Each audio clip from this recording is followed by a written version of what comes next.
Hello and welcome to the weekend wrap-up. I'm Rebecca Brown. We start with the details in a deadly shooting that happened outside of Park Plaza Mall on Monday. Little Rock police say they now have a suspect in custody, as they also say the incident started as an attempted robbery. This is a look at 18-year-old Abdel Rahman Salam, who since then has been charged with capital murder in the death of 47-year-old Cynthia Gregory. She was found with a gunshot wound in the parking lot of the mall. Officers responded and was announced Gregory died due to those injuries. Days after that arrest, Little Rock leaders and law enforcement officials met to address the recent string of homicides and the questions surrounding them. So far this year, there have been 8 homicides and 1 suspicious death here in Little Rock. Little Rock police used this week's press conference to put those numbers into perspective. Of the 4 reported this week, investigators have made arrests in 3, including the deadly shooting outside of Park Plaza Mall. Officials credit the Real-Time Crime Center for those quick developments, but they say they need more help from the public.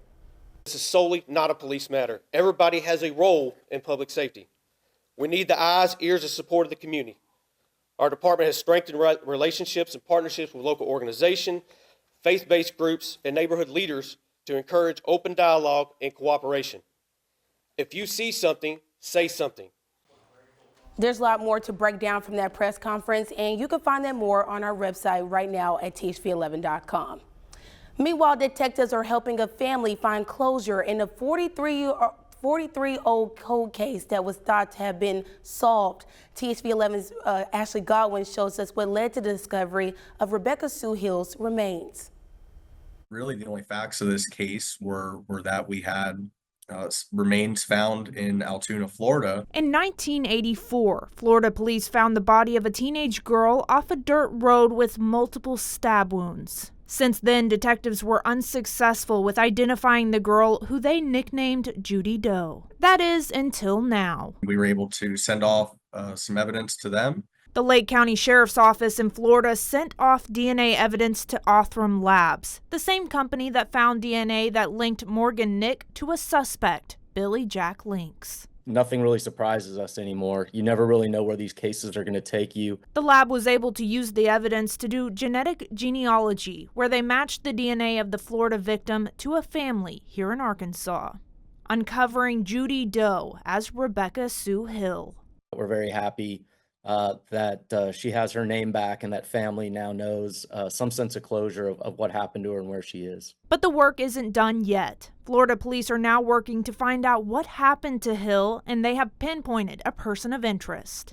Police are looking at Michael Ronning, an Arkansas man with ties to Florida. He was here in Lake County in 1984 for a short time period. He was stopped by a nearby police department to where the body was found. A day before the body was found.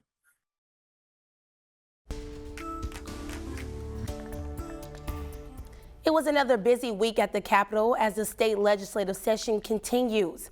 Governor Sanders is trying again with an idea halted before by a federal judge, making some people on Medicaid prove they are working or looking for a job.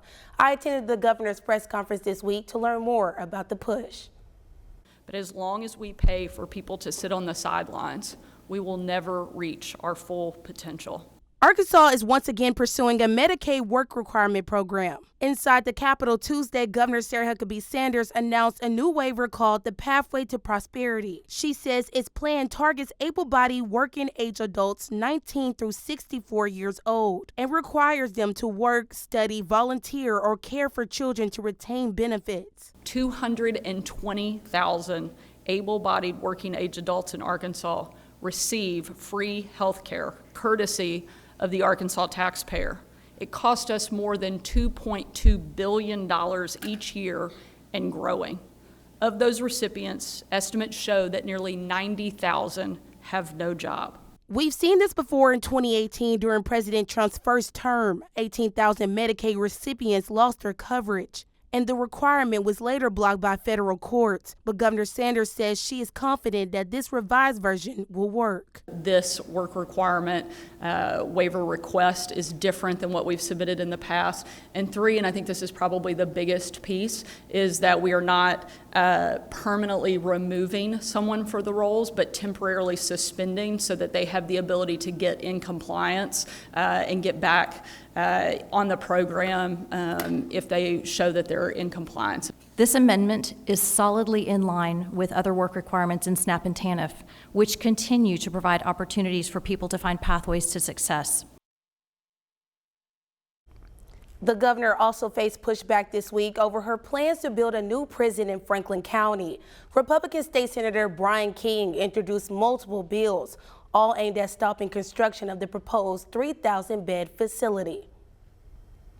To outline, one is the bill that addresses the 8 counties and the possible funding the prisons. It takes the $600 million out of surplus funds and funds that's already allocated. And that would be the first bill. His proposals focus on reducing jail backlogs, boosting crime prevention, and redirecting medical marijuana and casino revenue. And Governor Sanders recently addressed King's efforts in an interview with our sister station. If his bill passes the House and the Senate, would you sign it? No, because there's very few county officials that tell you that is a workable, viable solution. In fact, almost overwhelmingly, there has been pushback against that idea. The bills filed Thursday now head to the Senate Judiciary Committee, though no meetings is scheduled this week. State leaders will also soon consider a bill to ban cell phones in classrooms across the state. Senate Bill 142 will create the Bell-to-Bell No Cell Act. Governor Sarah Huckabee Sanders says it will ban both smartphones and smartwatches from arrival to dismissal with a few exceptions. It has nearly 30 co-sponsors and will start in the House Education Committee possibly next week. If passed, it would move a pilot program this year to every district starting in August. One of the biggest back and forth act at the Capitol was over a push to end affirmative action here in Arkansas. Here's a look at the passionate debate that took place ahead of the vote. But it's the time in history to change that, because it's time for us to treat everybody equally.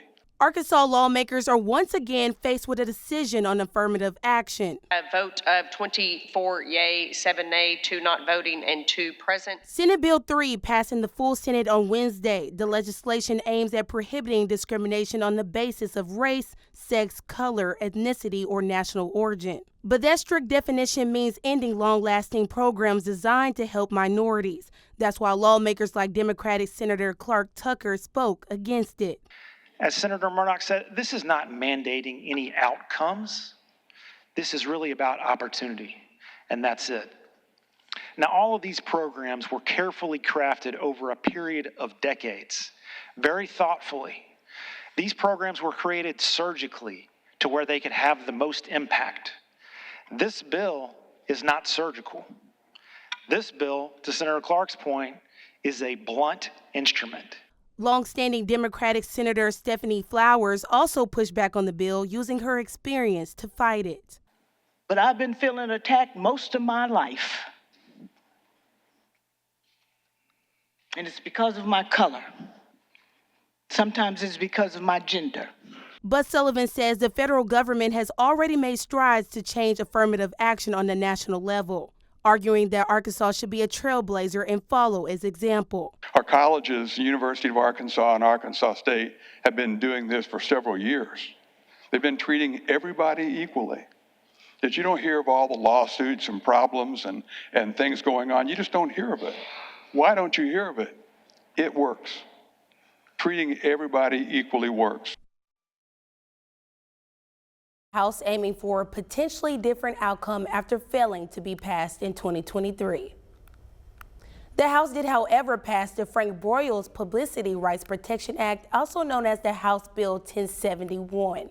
It expands the law passed back in 2016 and is named for the late Razorbacks football coach. It protects an athlete's right to control the commercial use of their name, image, signature, and likeness. But in a scenario that likely seemed inconceivable even 9 years ago, the bill's sponsor says it needs artificial intelligence protections. Having the ability to take an image or series of images and sounds and generate a lifelike portrayal of an individual wasn't something that we were readily able to do in 2016. Now with emerging trends, it's fairly easy to accomplish that. The bill saw overwhelming support in the House with a vote of 95-1 and now seeks approval from the Senate. We're off to a little bit of a rough start. You might have noticed in the press, but I think we're going to get that all worked out. Embattled Chief Justice Karen Baker getting a chance to address the rocky start to her term leading the state Supreme Court this week. She spoke to lawmakers during a meeting of the House Judiciary Committee on Thursday. It's customary for the Chief Justice to address the committee, and Baker started by simply introducing herself. But she then addressed what one lawmaker called the elephant in the room, high-profile disagreements with her colleagues over who runs the state's judicial branch.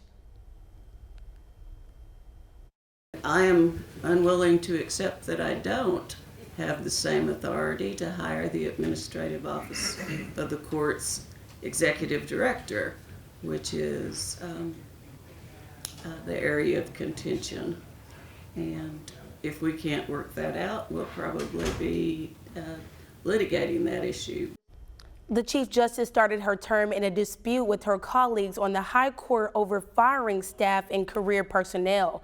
5 justices overruled her plans to fire the chief administrator and several others. Those disagreements spilled into the public during a contentious meeting Baker ordered live streamed last week. For centuries, we've known that heating milk makes it safer to drink, but now there is a heated debate over whether those safety concerns are overblown. We analyze the raw emotions surfacing over raw milk coming up.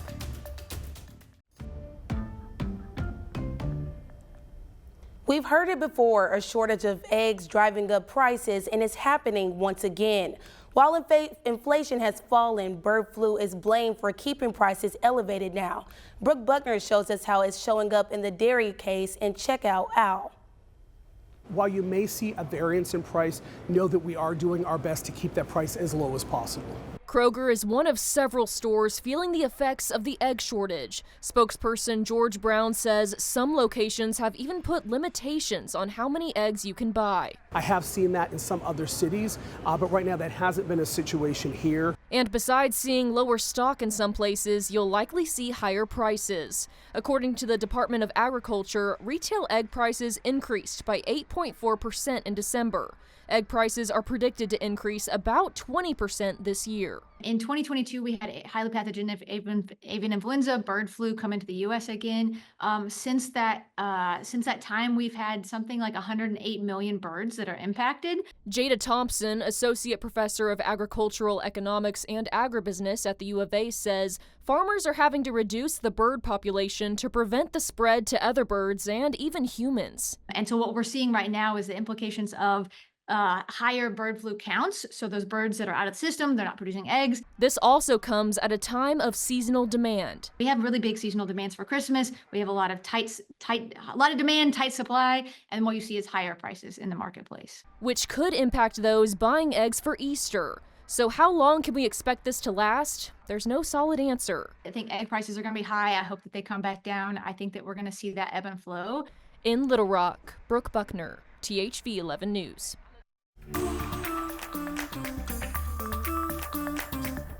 At the dinner table, nothing washes down something like a dry, tall glass of milk. It's a drink fortifying our diets for centuries. At this point, dairy milk is actually kind of boring, unless you turn your attention to a debate that's been bubbling up recently. Are we missing out when we pasteurize milk instead of drinking it raw, fresh from the cow? Legally, we can't buy raw milk here in Arkansas, but as Rolly Hoyt found out, the debate over whether to change that is anything but dry. When people experience it, it's going to be life-changing. Raw milk has literally transformed a lot of people's lives. Passions aroused over the most basic of beverages. From a public health perspective, this genuinely keeps me awake at night. A sample of voices on opposite sides of a trend. A perceived wellness benefit by drinking raw milk versus the public health risks of drinking milk that has not been rendered safe by heating it. There is no safe way to handle raw milk that makes the risk zero or even negligible. This is Carrot. That's my sweet girl. Raw milk is having a moment. Across Arkansas, you find groups of people drawn to milk as fresh as possible. Rich in protein, it goes from inside the cows of places like the Live Healthy Farm in Garland County right into the bodies of the farm owners, Betty and John Ballard, and their young kids. They are unlikely midlife farmers. There was a period of time where we're doing the city life, living in suburbia, on a plane every week. There was a picture that ran through from 2019 where John and I were in New York City at a 10-seater sushi restaurant. And now we have a regenerative farm with 4 dairy cows on it. The Ballards say as their unorthodox farming odyssey formed, they discovered a wider community that defies an easy label.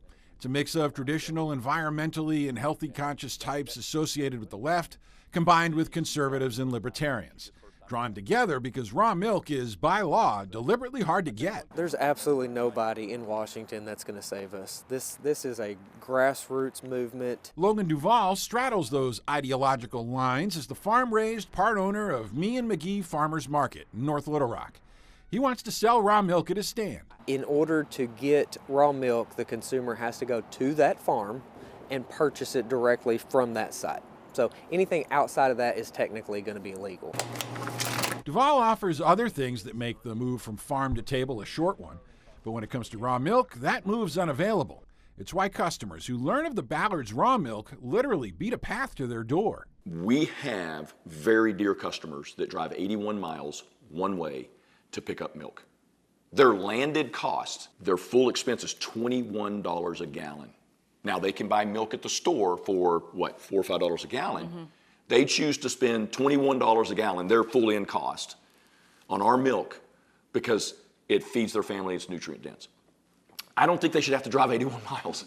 But for Dr. Jennifer Acuff, a food safety expert, that long drive is vital. Raw dairy products, when they are consumed, are often associated with illnesses like campylobacteriosis, listeriosis, and historically it was associated with even more dramatic diseases, dysentery, diphtheria, tuberculosis, brucellosis. Acuff has a PhD in food microbiology and has been all around the world, seeing what all those bacteria can do to a person infected by their food. She says that long drive forces the potential raw milk consumer to see firsthand where it comes from. And a farm is not a clean place. And while that desire to close the separation between the farm and our dinner table is enticing, actually seeing the dirt and the dung should turn many off. And to Acuff, that's a good thing. A consumer going to the operation, to the farm, and seeing the hygiene, seeing where that milk is produced. Even if they don't see any bacteria, that product is still risky. Acuff says raw milk has cycled in and out of fashion before, but this time she's worried. The nominee to lead the Federal Health and Human Services Agency, Robert F. Kennedy Jr., is a raw milk advocate. And part of why RFK Jr. has emerged as a leading voice is a function of the distrust of public health science after the pandemic. They've said to themselves, after COVID or after the last several years of being told certain things, and the research that they personally do, come to the conclusion that, yeah, I'm going to go buy raw milk. That spirit is behind the renewed effort to change the raw milk law in Arkansas. State Senator Alan Clark is one of those conservatives questioning the science behind it. The opponents try to make it look like, and I think they mean well, that we're country hicks from Arkansas and we don't understand science, etc. And if we legalize selling unpasteurized milk at retail, we'll join other hick states like California, Washington, Arizona, and Massachusetts. HB 1048 takes the current law and takes out the farm-only requirement. Sellers will still have to give a contact number, and the jug still needs a warning label. Senator Clark is the co-sponsor with State Rep Cameron Cooper of White County. Clark says the bill is about freedom and relays a family story about cousins who say raw milk cured their lactose intolerance. The only milk they could drink was raw milk, and she said, Alan, I shouldn't have had to buy a cow. And I'm like, I'm picturing my cousin, refined lady, milking a cow, but she's right, you shouldn't have to buy a cow. Listen, this is work. You know, make no mistake about it. No one we spoke with disputes the risk of drinking non-pasteurized milk. The Ballards insist they're not looking to get rich selling what their 4 cows give them. At $12 a gallon, they still barely make any money on it. They think the price and the hype will safely inform future customers at places like Me and McGee.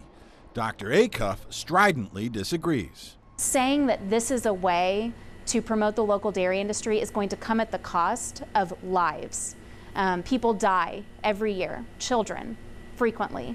We've been blessed, we've been afforded the opportunity to do this, and so by extension, if it brings abundance to us and we can share that with the community, then that's what we want to do.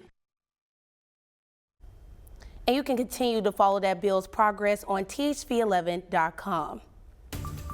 A small act of kindness allows a Texas woman to see a loved one last time. How a flight crew got her to North Dakota for her mother's final moments after the break. But first, it's time to eat it up. I never would have thought to put crab meat in an omelet. And if that's popular in some places, just consider me dumb. This week on Eat It Up, we are doing brunch how you should do brunch. We are just off of Rodney Parham at Delicious Temptations in Little Rock. It is a father and son duo who know exactly what you need for brunch. We got pancakes, we got eggs Benedict, and we got some pretty amazing coffee. So what do you say? Let's eat it up.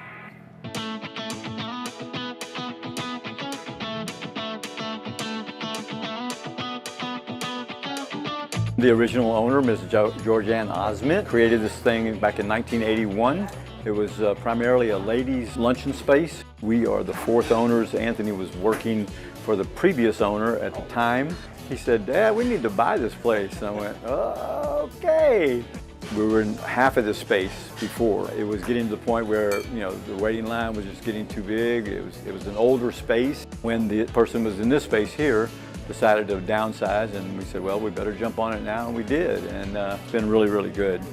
A lot bigger kitchen, much better arrangement for preparing the food. We're a lot more efficient now than we used to be. The whole business has transitioned from a strong sandwich place to more of a breakfast place now. Breakfast is a totally different beast, because you gotta know how to be like gentle with the touches so you don't break your eggs. You gotta, the right temperatures for whenever you're poaching your eggs or frying your eggs.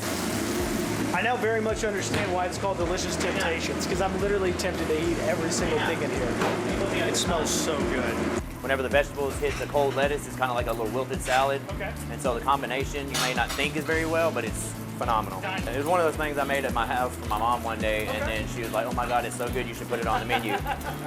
Come on, look at that. The flavor is just outstanding. It rises the salad up to a whole nother level. It's also fresh. The avocado is super fresh. The tomato is super fresh. The eggs cooked exactly how you want them. Poached egg to perfection. Look at the size of that omelet too. You're not getting a little skinny omelet. He put crab in there? Was that it? It was crab? Crab inside the omelet. Are you kidding me? Oh yeah, that's crab. Come on. Just perfectly right in there. Jack Johnson would be jealous of this banana pancake. Oh my God.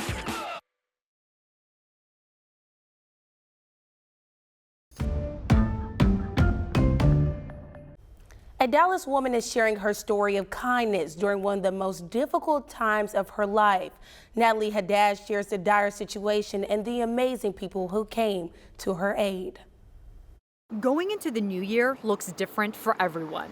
While some are looking forward to the future, others are coping with the present. Yeah, so my mom, Hannah White, is entering 2025 without her best friend. She was the most amazing woman. In the fall, Hannah got the call that her mother was sick and she needed to get to North Dakota as soon as possible. I booked the earliest flight that I could to go and see her. But on a delayed Delta airline flight at DFW Airport, Hannah watched as seconds turned to minutes and minutes turned into her missing her connecting flight to her mom. I just started crying in my seat. Until an unexpected act of kindness redirected Hannah's fate. In a viral TikTok, Hannah thanked the flight attendants, passengers, and 2 pilots at Delta who encouraged her and, more importantly, held the connecting flight for her. When Hannah's first plane landed, she sprinted to the next gate. I just thought of her and how she would do that for me. She would run over broken glass to be there for me, so. She didn't know the extent of who all helped her that day, so we found him, Captain Keith Napolitano. Hannah, I just wanted to give you my deepest condolences. And delivered Hannah the message. If it were not for my wonderful flight attendants showing their concern and bringing your plight to my attention, Captain Napolitano secured the gift of time for Hannah and her mom, who passed away the next day. It was just one of the most beautiful experiences of just human kindness, and I don't think anyone in that moment knew how each one of their small acts of kindness led up to me to have one of the most important moments of my life, to be there for my mom. Moments like this, restoring Hannah's faith in the goodness of people and giving her mother one last chance to see her daughter. In Dallas, I'm Natalie Haddad. That's it for the weekend wrap up. Thanks for joining us, and we'll see you next week.